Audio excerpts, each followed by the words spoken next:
Bonjour à tous et bienvenue dans Enjeux et Priorités, le rendez-vous quotidien des entrepreneurs. Comment réagissent-ils face à la crise? Quels sont leurs enjeux, leurs priorités?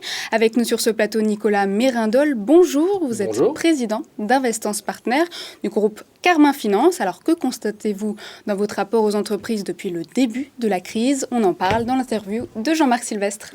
Nicolas Mérindol, vous n'êtes pas un inconnu dans le monde du business. On vous a connu un des dirigeants du groupe Caisse d'Épargne. Mais ça, c'était dans l'ancien monde.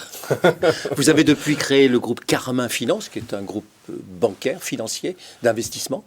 Et à l'intérieur de ce groupe-là, vous créez aujourd'hui une société de conseil qui est spécialisée dans le conseil aux établissements financiers et aux banques. C'est vrai. C'est ça, voilà. Elles ont besoin de conseillers extérieurs comme ça? Oui. Mais il y en a déjà pas mal sur le marché. Vous avez dit c'est l'ancien monde. En fait, ce sont deux mondes. Le monde de la finance aujourd'hui, des fintechs, et le monde de la banque que vous indiquez ancien monde. C'est deux mondes parallèles. Il n'y en a pas un ancien, un nouveau. Ils existent, ils coexistent. D'ailleurs, l'ancien a accouché du deuxième. Et d'ailleurs, c'est l'ancien qui accouche du deuxième. Donc, Investance Partners est une société de consulting qui est créée depuis une dizaine d'années, mais que j'ai repris il y a 5 ou 6 ans.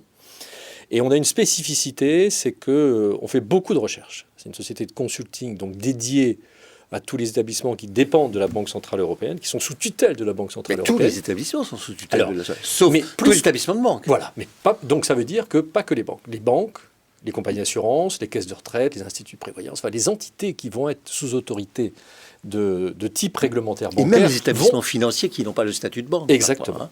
C'est ça l'intérêt, c'est que l'expérience acquise dans le monde de la banque, et souvent en commençant par les marchés financiers, sur les risques, la compliance, la conformité, les process, l'optimisation, la gestion des data, le digital, cette expérience acquise dans le monde de la banque et des marchés va dans le retail, va dans la compagnie d'assurance, va chez les asset managers, va chez les instituts de prévoyance. Toutes les entités qui sont dans cette galaxie de la finance vont bénéficier de l'expérience des banques qui ont été les plus réglementées historiquement et les premières à l'être. Oui, d'ailleurs, beaucoup plus que les banques américaines.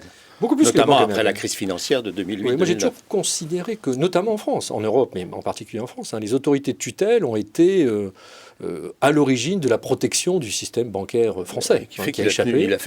Il a tenu parce que la réglementation bancaire, elle est toujours trop rigide. Donc vous intervenez directement elle est nécessaire. Dans ces banques pour les coacher finalement. Non, on intervient parce que la réglementation bouge tout le temps. Ouais. Alors les sujets qui sont les nôtres, l'amélioration de la performance, il faut s'adapter en permanence. L'amélioration, l'intégration du digital, risque, compliance, conformité. Donc ces sujets sont des sujets récurrents, transformants, qu'il faut adapter en permanence.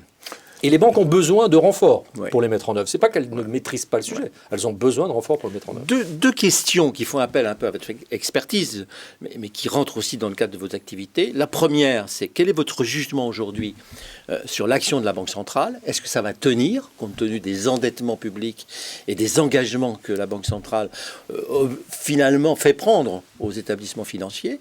La deuxième, c'est sur les fintechs. Mais sur le rôle de la Banque centrale aujourd'hui, vous pensez que ça va tenir ou pas? Donc on parle de la Banque centrale européenne. Oui. On parle de la Banque centrale européenne. Donc en fait, si on regarde dans le détail, il y a l'endettement qui est pris par la Banque centrale européenne, qui était un peu à la marge de ce qu'était la réglementation, de ce que la réglementation autorisait en prenant du papier.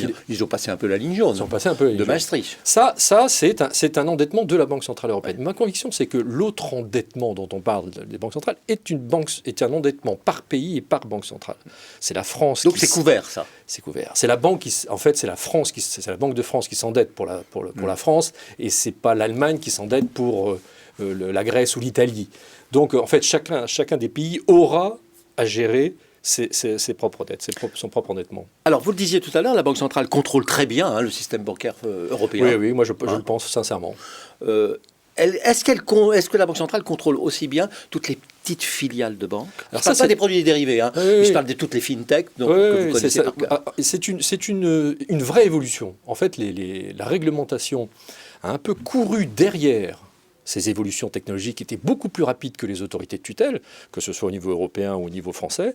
Mais depuis quelques années, notamment en France, l'ACPR, donc l'autorité de tutelle et des banques et des compagnies d'assurance, a créé des équipes de jeunes ingénieurs, de jeunes vraiment très au fait du digital, qui pensent complètement différemment de ce qu'était l'approche d'un salarié de la Banque de France. Oui, mais est-ce qu'elles ne sont pas en risque de borderline? Non, elles ont intégré ces nouvelles technologies et au contraire, elles accompagnent le développement, elles accompagnent les fintechs pour qu'elles s'intègrent dans l'offre et la demande de demain.